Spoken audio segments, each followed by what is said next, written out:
Gente, boa noite. Espero que estejam tudo bem com vocês. Hoje temos aqui a doutora Jade, que é advogada trabalhista, especialista em Direito do Trabalho pela Universidade de São Paulo, a USP. Atua há mais de 10 anos com profissionais da área de saúde. É dona do canal do YouTube Jade Advocacia e do Instagram @Jade Advocacia. Doutora Jade, boa noite, seja muito bem-vinda, é um prazer tê-la aqui conosco. Ai, boa noite, Rodrigo. Olha, não precisa de doutora, por favor. Tá bom, É obrigado. uma honra ser convidada a estar no seu canal, enfim, é uma honra poder partilhar um pouquinho do meu conhecimento aí com os profissionais da saúde, que eu gosto tanto, já tenho contato, enfim. Pois é, todas as vezes em que eu faço live, o pessoal pergunta bastante sobre essas questões de salário. Poxa vida, mas e o salário vai ser pago retroativamente? Ele vai ser pago para qualquer carga horária? Como é que fica em relação à carga horária? Né? Então, é por isso que surgiu a ideia de trazer aqui alguém que possa esclarecer todas essas dúvidas para a gente. Né? Aí, eu Então, fico super feliz que seja eu. pois é, muito obrigado. Ai. Inclusive, eu vi nas suas redes sociais que o seu primeiro cliente era da área da saúde. Sim, há 10 anos atrás, ali, eu recém-formada, a minha primeira cliente foi uma auxiliar de enfermagem. E aí, a partir de então, a gente teve um resultado legal e ela foi me indicando, então passou para enfermeiro, enfim, técnicos. Eu tenho já bastante experiência aí com os profissionais da saúde. Ah, mas assim, a senhora atua exclusivamente com profissionais da saúde ou não? Não, eu atendo todo tipo de trabalhador, né? Até porque eu sou especialista em direito do trabalho, então tenho uma boa noção aí da legislação trabalhista, mas eu posso dizer que 80% dos meus clientes são da área da saúde, são profissionais da saúde. E eu acabo incluindo também, né? Claro que não tem nada a ver aqui com o piso, e muitas pessoas até discordam do que eu vou falar aqui agora, mas eu acabo incluindo aí também os motoristas de ambulância, né? Então eu também atendo muitos motoristas de ambulância e considero que eles são profissionais da saúde também, porque acabam tendo contato, às vezes, ali na remoção do paciente, acaba tendo contato com o paciente. Mas essa é uma opinião pessoal minha, claro. Legal. Bom, nosso assunto hoje, então, o piso salarial nacional da enfermagem. Dia 18 aí, parece que vai ficar definido um monte de coisas. Estamos esperando o piso para maio, né? Essa é a previsão. O mês da E enfermagem, né? isso, o piso da enfermagem para maio. E a partir do momento em que a lei do piso voltar a viger, vão começar a surgir algumas dúvidas em relação ali à rotina, né? Do pagamento do piso. E eu separei algumas perguntinhas que são geralmente as mais frequentes que nós temos aqui no nosso canal, tá? Posso mandar a primeira? Pode mandar, vamos lá. Então, assim, a primeira questão, a primeira pergunta, ela está relacionada com a carga horária dos trabalhadores da saúde. Então, ficou a dúvida. Como é que o valor do piso se relaciona com as cargas horárias? Porque tem profissional que trabalha 44 horas por semana, outros têm com 30 horas por semana, outros com 20 horas por semana. Como que fica essa questão da carga horária em relação ao piso? Ótimo, vamos lá. É um excelente questionamento, Rodrigo. O que acontece? Antes de eu responder efetivamente como fica a carga, é importante que eu esclareça algumas coisas do mundo jurídico mais técnico para vocês não ficarem aí perdidos, né? Então, dentro do meu canal eu faço isso, de trazer essa linguagem mais jurídica para uma linguagem mais acessível, e vamos começar antes de eu responder efetivamente. O que acontece, assim, no processo legislativo?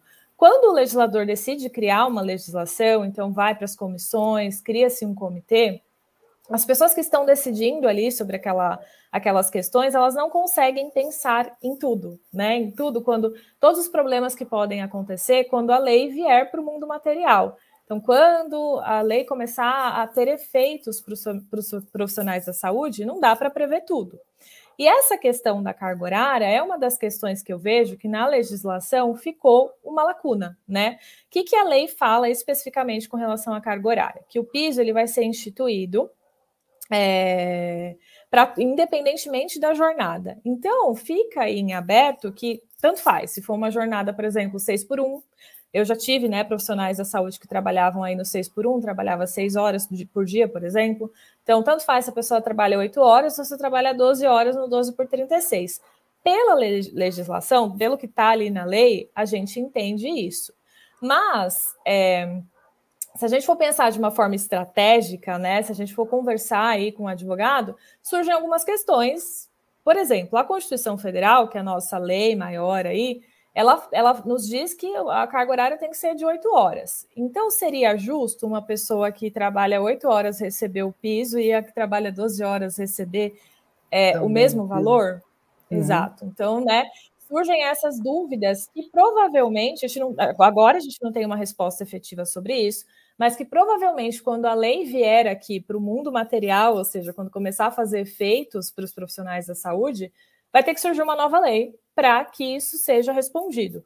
De duas uma, ou surge uma nova lei, ou os profissionais da saúde começam a bater na porta do judiciário para que o judiciário se manifeste sobre isso, aquela questão do ativismo judicial, né? Se o legislador não falou, um juiz vai falar. Então, o que eu posso dizer hoje é que, pelo que a gente tem ali na lei, que está, acho que até passando aí na telinha, é que o piso ele vai ser instituído independente, aliás, da jornada de trabalho. Mas, se a gente for pensar criticamente sobre isso, talvez não faça muito sentido quando a lei começar a valer.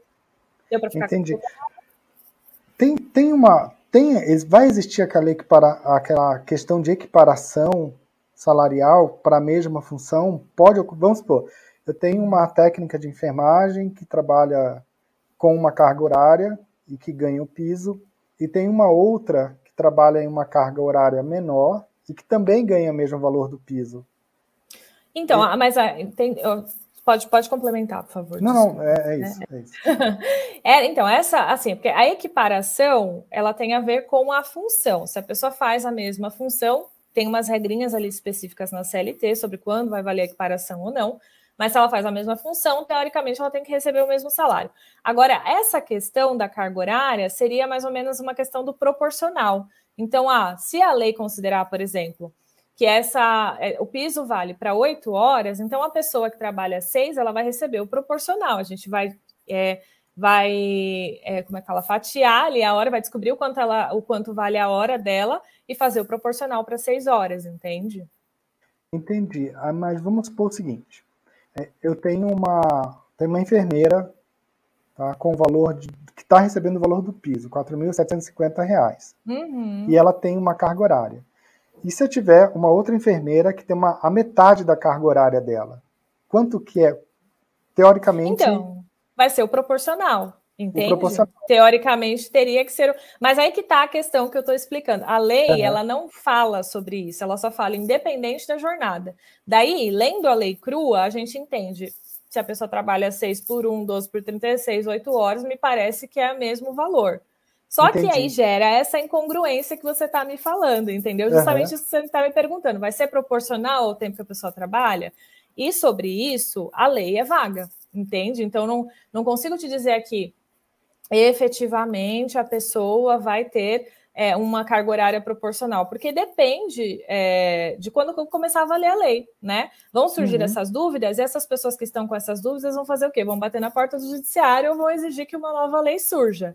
Mas, pela lei, o que está na lei o piso salarial da enfermagem vai ser instituído independente da jornada, independente da carga horária. Eu entendo, como advogada, que precisa surgir uma nova lei explicando, tá, mas qual carga horária? Como assim? Qual escala de trabalho? Tá vago, entende? Entendi. A lógica é mais ou menos essa. Tá bem, muito obrigado. Vamos para a segunda, então? Vamos para a segunda. Bom, se o profissional, antes da implementação do piso da enfermagem, já recebe, além do salário base, gratificações ou bonificações, quando o piso ele foi implementado, essas bonificações e gratificações eles deixam de existir ou não? Como que funciona essa questão?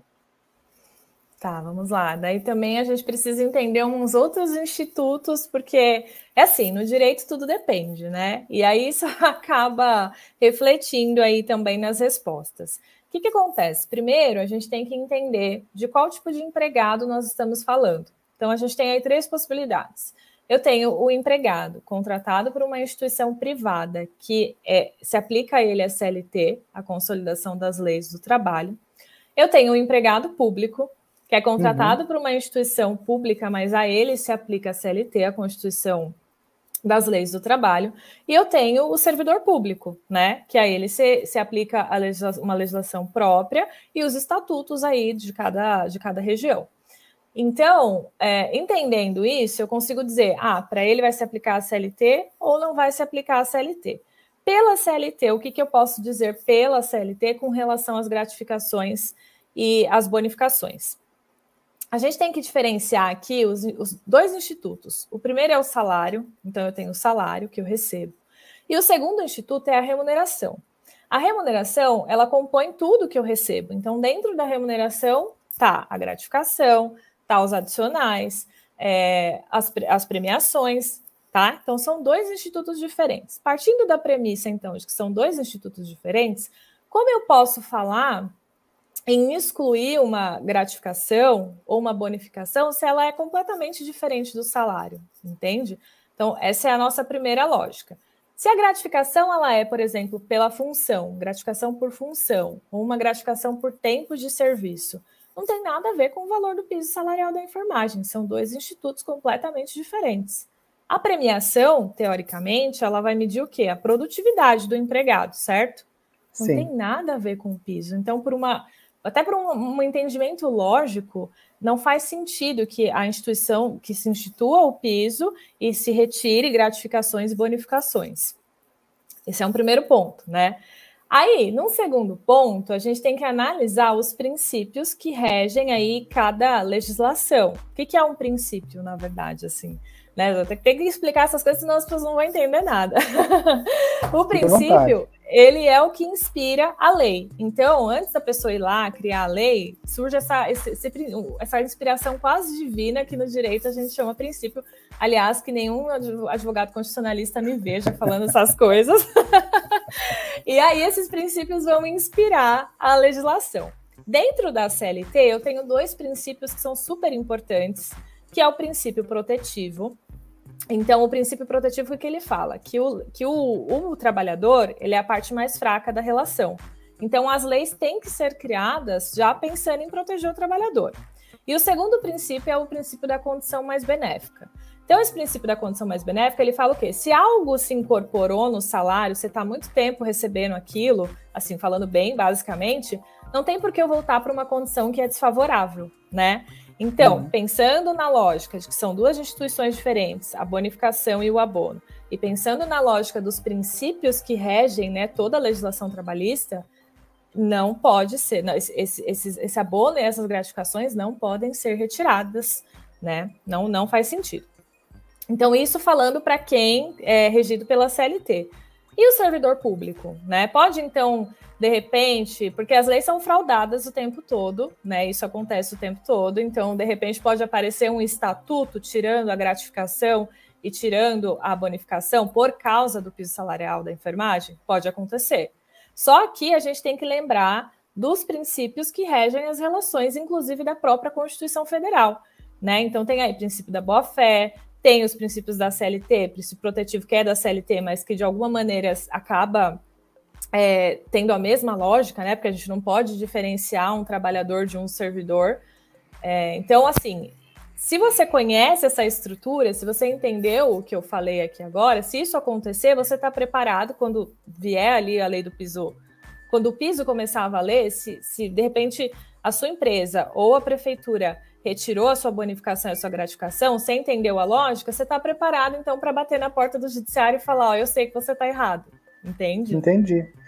Mas vamos supor o seguinte, eu sou um funcionário municipal ou estadual, eu recebo uma gratificação e devido ao piso essa gratificação me foi retirada. O que eu tenho que fazer?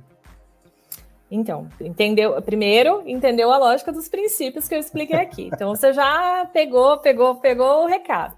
O que você vai fazer? Você vai procurar um advogado estratégico para que ele analise o seu caso em específico e ele consiga identificar, né, o que você falou, se é servidor, então eu tenho que olhar o estatuto, a lei que se aplica para você. O seu advogado vai olhar aqui, ele vai falar, não, aqui não poderia ter sido retirado. E, sobretudo, vai te explicar essa lógica aqui que eu acabei de explicar.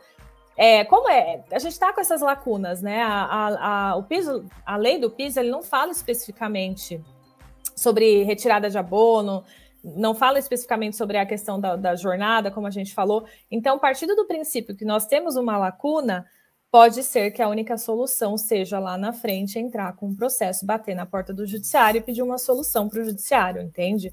A gente tem duas possibilidades aí. Ou surge uma nova lei, explicando detalhadamente isso que não foi explicado na lei que já existe, ou o judiciário vai ter que se manifestar, entende? E essa nova lei seria na CLT ou seria uma complementação da 14.434? Eu vejo que faz mais sentido que seja uma complementação, até para valer para os servidores públicos, né? Porque se for na CLT, teoricamente não vai valer para quem é servidor público, só vai valer para o empregado público e para o empregado comum, né? Uhum. Então sinto que é necessário que venha uma nova lei, depois que a legislação estiver aqui no nosso mundo valendo, vão surgir vários problemas, e aí tem que vir uma nova lei para regulamentar todas essas questões de uma forma que não fiquem dúvidas. Bom, então nós falamos aí dos funcionários públicos, dos CLTistas e tem a questão também. Isso, e do comum. E a questão das cooperativas? A questão das cooperativas aí é uma outra história. É uma outra história muito complexa também. O que acontece, assim? Em primeiro lugar, a gente tem que identificar se essa é uma cooperativa fraudulenta, né? Ou se ela é uma cooperativa de verdade. A cooperativa, ela tem lá a sua lei específica, e para que uma cooperativa seja de fato uma cooperativa, o lema é sucesso para todos, né? Todo mundo ganhando dinheiro junto, todo mundo participando das assembleias juntos. Isso é uma cooperativa. Se for uma cooperativa de verdade, não vai entrar nessa questão. Não tem nada a ver, porque não é um empregado, é um cooperado. Agora, se for uma cooperativa fraudulenta, a gente identificou que ali é uma fraude, que na verdade a pessoa é um empregado. Não existe sucesso para todos, você tem que avisar quando você vai faltar, você recebe um salário mensal, você não, né? É um empregado. Uhum. Se a gente identificou que você é um empregado, então tudo que está na legislação do piso salarial vai valer para você também. Legal. Muito obrigado.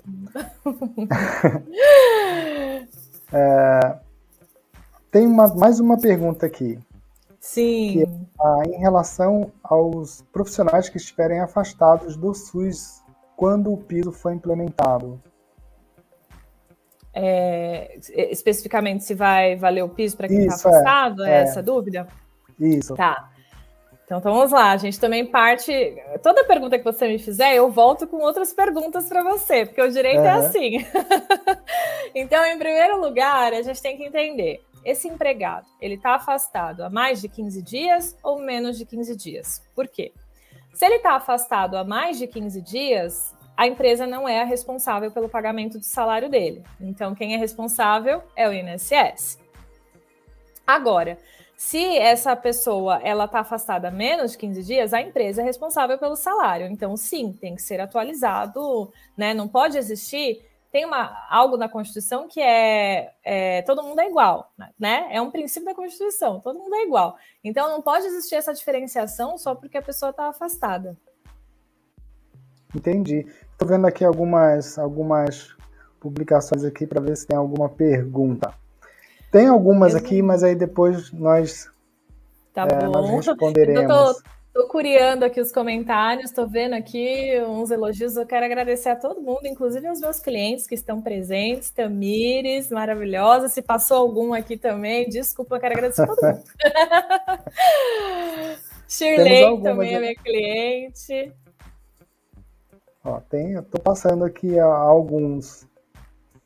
Bom, então Maravilhosa. vamos para a nossa próxima pergunta, que é a seguinte: como vai ocorrer a atualização dos valores do piso salarial após a implementação, né, já que a atualização da lei, do projeto de lei, ela foi o único veto do presidente Bolsonaro na época, né, que fez a sanção da lei, do projeto de lei. Então, e agora? Como é que fica? Já que não tem, antes seria pelo INPC, mas devido a uma questão constitucional, o presidente acabou vetando. Certo, então. Realmente, ocorreu esse veto, né? E aí, na verdade, o Congresso teria que se manifestar em até 30 dias aí sobre esse veto. Não aconteceu essa manifestação. O que fica, então? De novo, a gente volta naquela história da lacuna. Uhum. Não existe nada falando sobre como vai acontecer essa atualização. Mas a gente sabe que o salário tem que ser atualizado por conta da inflação e tudo mais, né? Temos aí o salário mínimo que todo ano muda, enfim. Então, isso vai ter que acontecer com o piso salarial da enfermagem também. O que acontece é que hoje nós não temos uma legislação específica falando sobre isso, mas provavelmente vai surgir algo que regulamente isso, senão todo mundo vai bater na porta do judiciário falando, tá, eu quero minha atualização. E aí? E aí? Porque senão tem que ter algum índice, né, de correção, porque senão daqui a pouco os 4.750 e os 70% disso e os 50% disso nem vão ser mais um valor significativo, né? Exatamente. Aí vai ficar defasado como tá há anos que nem existe um piso, vai voltar ao nada, estaca zero, na verdade, né? Se não atualizar. Eu estava vendo o veto, ele deveria ser analisado no dia 18 agora por uma comissão mista no Congresso, mas aí ele foi retirado e ele vai virar uma PLN, né? Então vai para uma outra sessão mista, mas aí não tem uma data definida ainda. Entendi. Bom, essa ansiedade, né? E agora, temos uma pergunta aqui que está todo mundo fazendo aqui, ó. Inclusive, deixa eu até procurar aqui, que é a seguinte: nós já tivemos essa lei em vigor durante algumas semanas, lá no mês de agosto de 2022. Depois a CN Saúde entrou com a ADI 7222 e acabou que o ministro acatou, né, a solicitação de suspensão. Quando a lei voltar, será pago o valor retroativo a 2022, a agosto? Sim, então, na verdade, quando a lei... A gente tem duas possibilidades aí, né? Que é a lei voltar à lei que realmente instituiu o piso, a 14, ou surgir aí uma nova lei, né? Então, com o surgimento de uma nova lei, é que na verdade, porque a nova lei, na verdade, ela vai regulamentar como o piso vai ser instituído. Então, quando surgir essa nova lei, ou quando o STF se manifestar novamente, porque depois que surgiu uma nova lei, o STF tem que se manifestar novamente. Então, provavelmente, vai vir uma manifestação falando também sobre esse período retroativo, né? Eu não consigo dizer assim, vai ser pago ou não vai ser pago. Nesse período que está suspenso, a chance de ser pago retroativo é muito, muito pequena. Mas nesse período em que ela vigeu aí, né, por um curto período, na verdade, depende de uma manifestação do legislativo ou do próprio Barroso quando ele voltar a falar sobre o piso, entende? Então, eu acho, assim, sem querer desanimar todo mundo, mas eu acredito que não vai receber retroativo nenhum. Já está tão difícil instituir o piso que dirá o retroativo, não é mesmo? Então, eu acredito que não vai acontecer esse direito aí ao retroativo. Certo. Tá bom. Em relação a uma pergunta anterior, tem uma mensagem aqui da Mariana. Mariana, não vou saber falar teu sobrenome, me desculpa. Deve ser Saradnik. Não sou da área jurídica, mas quando se lê a definição do piso salarial, entende-se que é o mínimo que deve ser pago ao profissional. Esperam que não paguem a menos. Realmente, né, Mariana, o que você está falando, sim, faz sentido, é o mínimo, né? O piso é isso, é o mínimo. Ou você ganha mais ou não ganha menos. Só que a gente tem que levar em consideração, por exemplo, vou dar um exemplo aqui para ficar mais fácil. O salário mínimo. O salário mínimo é o mínimo, certo? Só que quem trabalha 6 horas recebe um salário mínimo? Não necessariamente. Geralmente, quem trabalha 6 horas recebe o proporcional ao salário mínimo. Então, o que a gente faz? A gente faz uma conta para descobrir qual é o valor da hora da pessoa, considerando o salário base dela, e aí a gente vai fazer esse proporcional à jornada dela, entende? Então, é possível que o mesmo aconteça com o piso salarial. Entendi. Ficou claro? Ficou. Bom, e pegando esse gancho aí, tem uma pergunta aqui do Alessandro José. Minha dúvida é, o salário do enfermeiro na instituição é superior ao piso. O técnico nessa instituição vai receber 70% do salário do enfermeiro que o enfermeiro recebe, mesmo o salário do enfermeiro sendo acima do piso? Não necessariamente, Alessandro. A questão é só... Assim, a questão dos 70%, né, das proporções para cada função, ela diz respeito somente ao salário do piso salarial. Então, se a sua empresa resolveu instituir um valor maior, ela não precisa, ela não é obrigada a seguir essas proporções, entendeu? Então, ali, dentro de uma empresa, a empresa pode instituir o quadro de carreira dela, ela pode instituir os salários de acordo com cada função, e isso não tem nada a ver com o piso salarial, desde que ela respeite o mínimo. Legal. Bom, certo? Temos aqui também o Cássio Brito. Chegando agora, minha pergunta tudo transcorrendo bem, piso liberado, teremos direito ao retroativo de agosto, que foi sancionado, você já respondeu, né? Porque a gente falou, dificilmente, Cássio, infelizmente... Ai, olha, meu ego vai nas alturas com esses elogios aí, ó. Vocês que são maravilhosos de estarem aqui, ó, 7h30 da noite, ouvindo explicações sobre o piso salarial da enfermagem. Palmas é para vocês, meus queridos. Pois é, também. Bom, tem uma questão aqui, mas eu não sei se é da sua área. Né? Vamos Depois ver dessa aqui. assinatura do dia 18, né, que é a liberação da PLN, quais os próximos passos? Quando o valor entra na conta? Já que, em sua maioria, nessa data, as folhas já estão fechadas.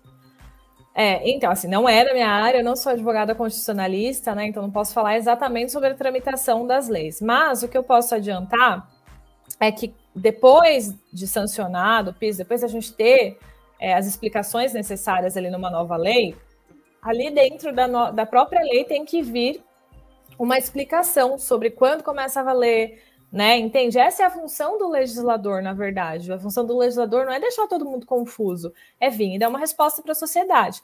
Então, teoricamente, nessa nova lei tem que vir todas essas regras sobre como o piso vai, de fato, ser instituído, quando vocês vão começar a valer, sobre quando, de fato, o dinheiro entra no bolso.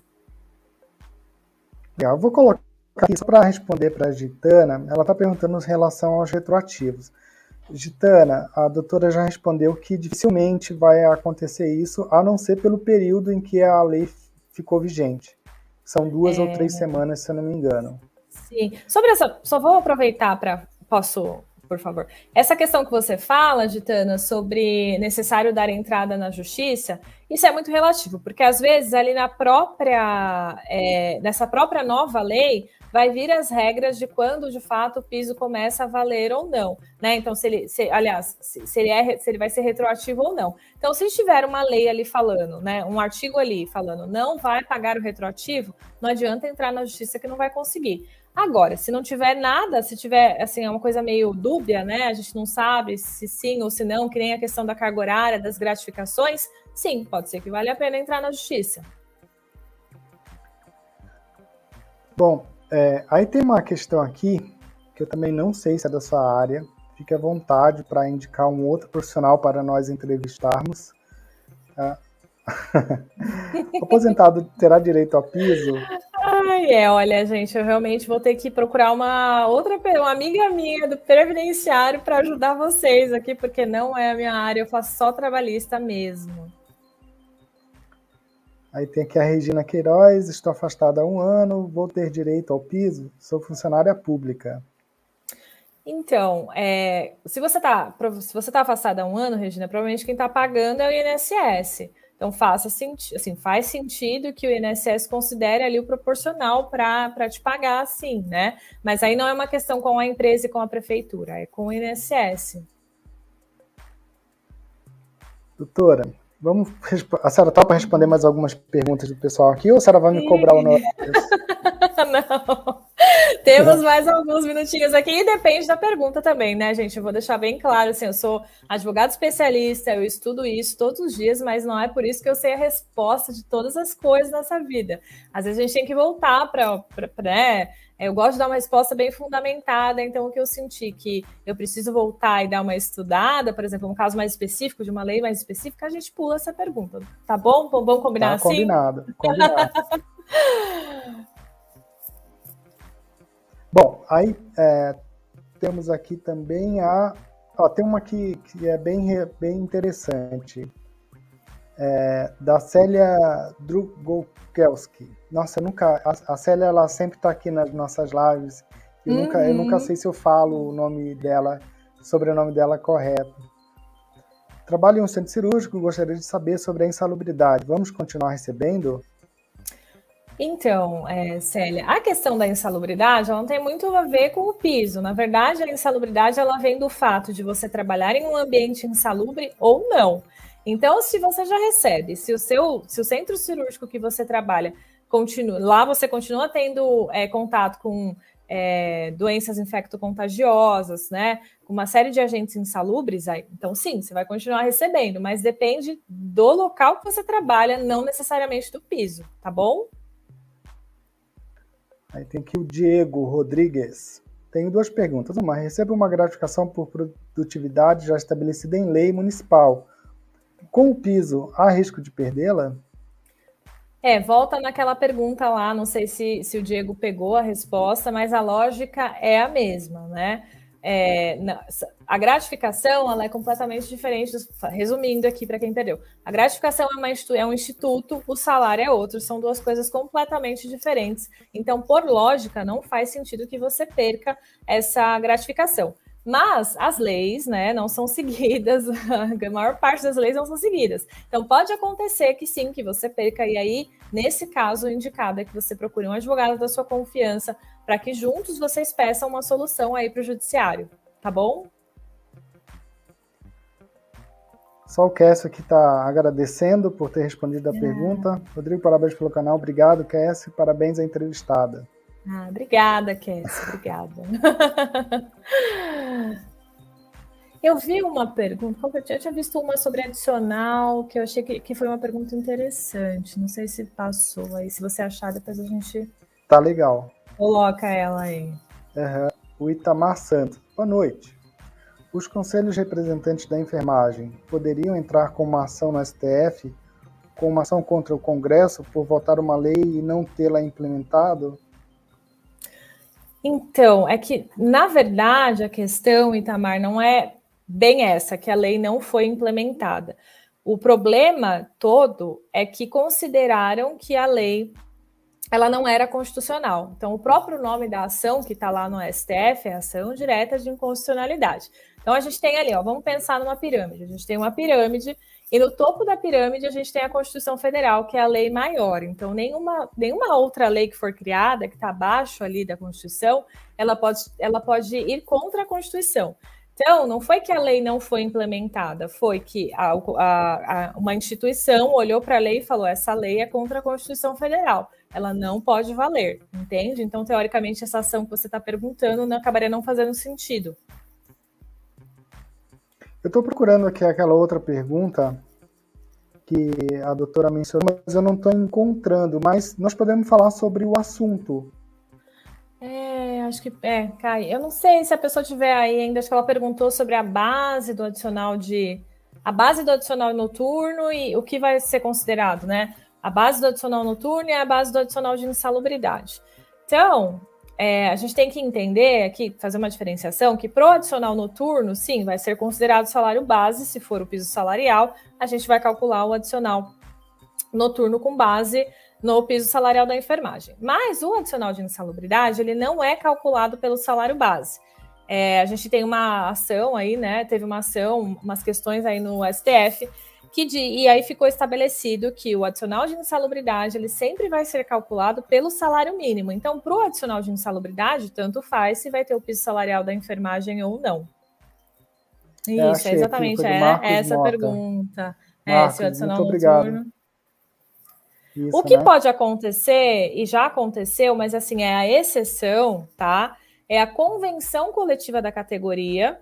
Não sei se vocês sabem o que é a convenção, mas é um compilado de normas que duas empresas conversam ali, que o sindicato das empresas conversa com o sindicato dos empregados para estabelecer aquelas normas. O que pode acontecer é vir uma convenção coletiva, né? Então, um sindicato forte que fala, não, eu quero que o adicional de insalubridade seja pago com base no piso salarial. Isso pode acontecer, mas assim, eu já peguei um caso em que na convenção coletiva da pessoa, estava lá que o adicional de insalubridade deveria ser pago com base no salário da pessoa e não com base no salário mínimo. Mas isso é uma exceção, né? Então, é bem raro de acontecer. Ó, tá bom? Eu vou colocar aqui a mensagem da dona Bernadette, só porque ela perguntou 2 vezes, mas a doutora já respondeu, né? Que ela vai indicar uma colega dela para dar uma entrevista para a gente falar sobre o direito previdenciário em relação a esse caso. E tem uma questão aqui muito, muito interessante da enfermagem interior. Boa noite, gostaria de saber se no caso de contratado ou trabalhar em home care, vai receber como CLT? Parabéns para vocês, obrigado. Obrigada. Então, no caso de contratado ou trabalhar em home... No caso de contratado, trabalhar em home care. Você diz trabalhar contratado home care sem que você tenha um contrato, você tenha só apenas um contrato, como se você fosse um PJ, você abre uma MEI, é isso que você está falando? Então, eu estou partindo desse pressuposto, né? Acho que a pessoa foi contratada para trabalhar em home care, e aí falaram para ela que ela é uma MEI, que ela tem que abrir uma MEI, ela vai lá e abre uma MEI. Essa pessoa vai receber como CLT, né? Se ela foi contratada e abriu uma MEI, não foi registrada, ela só vai ser contratada pela CLT se ela preencher os requisitos do vínculo empregatício, né? Então, eu vou falar aqui, resumidamente, quais seriam esses requisitos, para você identificar se você é um empregado ou não, que é o mesmo caso do cooperado, para o cooperado identificar se ele é um empregado ou não. O primeiro deles é a subordinação. Você tem um chefe? Se você tem um chefe, tem alguma coisa errada, tá? O segundo é a pessoalidade. O que é a pessoalidade? Só você pode ir trabalhar. Você não pode mandar o seu avô, sua avó no lugar. Só você pode ir trabalhar. Você tem que pedir autorização para faltar, para sair de férias? Se sim, então também é um requisito de ser empregado. O outro requisito é você receber ali no fim do mês um salário, né? Um valor, um montante, a onerosidade. Então, se você preenche todos esses requisitos, se você olha para isso e fala sei lá, de 3, dos 4 que a Jade falou, 3 acontece comigo. Então, você é um empregado, nesse caso, sim, você vai receber como um CLT, você tem o direito de tudo que tá previsto ali na CLT, 13º, férias, FGTS. O que acontece, né? O que está acontecendo hoje em dia? As empresas, elas usam esse fenômeno da pejotização, vira para você e fala, abre uma MEI, abre uma PJ, para te enganar, porque na verdade você é um empregado, porque elas não querem pagar os direitos de como se você fosse um empregado, né? Daí é só entrando na justiça mesmo. Doutora, e para a gente terminar, eu tenho uma pergunta que ela foi feita em 2 postagens, tá? Então, eu vou colocar a primeira e depois vem a pergunta. Tá ótimo. Da Thaís Damante. Doutora, eu trabalhei 8 meses em uma cooperativa, trabalhava de segunda a sexta, eles não pagavam INSS, além do salário, trabalhava 12 horas todo dia e na semana 60 horas. Aí ela complementa aqui, ó, a pergunta dela. Queria saber se eu tenho direito, por ter trabalhado de segunda a sexta, sem INSS, 60 horas por semana, semanais. Ela colocou que ela trabalha 12 horas por dia, desculpa, voltando ali na primeira... Segunda a sexta, trabalhava 12 horas todo dia. Tá. Então, Thaís, vale a mesma coisa que eu acabei de explicar para outra pergunta. Se você identificou esses requisitos que eu falei, então, você recebia um salário, não podia mandar ninguém no seu lugar, tem um chefe, sim, você tem direito a receber como se CLT fosse. E no seu caso, tem uma especificidade, assim, que poucas pessoas sabem. O que acontece? Vou falar aqui que quem tá, pegou. Quem não tá, quem tá online vai pegar essa dica bônus desse ouro. O auxiliar, quando a pessoa é contratada para trabalhar 12 horas, ela não pode fazer horas extras. Por quê? Na Constituição Federal está previsto que a jornada ela tem que ser de 8 horas. Então, se extrapolou 8 horas, você tem que receber hora extra, né? E 12 horas é uma jornada tão exaustiva, tão cansativa, que o legislador colocou um artigozinho lá na CLT e falou: se você trabalhar mais, se você fizer hora extra quando você trabalha 12 horas, eu vou desconsiderar a jornada de 12 horas e vai ficar como se você trabalhasse 8 horas por dia. Então, teoricamente, se você faz horas extras quando você trabalha 12 horas, você tem direito a receber horas extras a partir da 8ª hora diária. Porque se a empresa decidiu instituir uma jornada de 12 horas, ela tem que seguir as regras da jornada de 12 horas. Não pode prestar horas extras com habitualidade. Então, no seu caso, que você trabalha todo dia 12 horas, tem hora extra aí. É só o que eu posso falar, Thaís. Doutora Jade. Tá bom. Vamos combinar o seguinte, tem mais um monte de perguntas aqui, e aí o que a doutora pode fazer? Ela pode pegar essas perguntas e postar e respondendo lá no canal do YouTube dela, Sim. Que é Jade Advocacia. Exato, me procurem lá, Jade Advocacia, que sempre sai um videozinho e eu vou prestar atenção nessas perguntas para responder essas perguntas por vídeo também. E quem quiser saber mais também pode acessar seu Instagram, né? Sim, por favor, é o @Jade Advocacia, também o canal é Jade Advocacia, e no TikTok também estamos como @Jade Advocacia, podem nos seguir por todas as redes, e é isso. Então, assim, Rodrigo, para finalizar, eu queria agradecer novamente o convite, agradecer os presentes, né, as pessoas que estão presentes, a Camille, muito obrigada. A Camille é minha estagiária, querida. Então, eu queria agradecer os presentes e, assim, queria deixar uma mensagem também para o pessoal aí da enfermagem, se você me permitir, Rodrigo, que é justamente para falar, para vocês unirem forças, assim, né? Vocês são uma categoria essencial, gente. Quando todo mundo está doente, para onde que a gente corre? Para o hospital, né? Então, acho que se a enfermagem unir forças, mais ainda, todo mundo se unir, de repente, né? Enfim, tem várias questões aí possíveis. Veja o caso dos motoristas, por exemplo, quando os motoristas param, tudo para. E eles dão um jeito de dar o que os motoristas querem, não é mesmo? Então, por que não a enfermagem não pensar nisso? Pode falar. Posso pegar um gancho na sua fala, doutora? Que é o seguinte, os motoristas de caminhão já derrubaram um presidente no Chile com uma paralisação. Exatamente. Então, talvez falte a gente também olhar e falar, nossa, nós somos muito importantes, por que não? Vamos parar tudo. Aquelas, eu não posso nem falar muito aqui no ao vivo.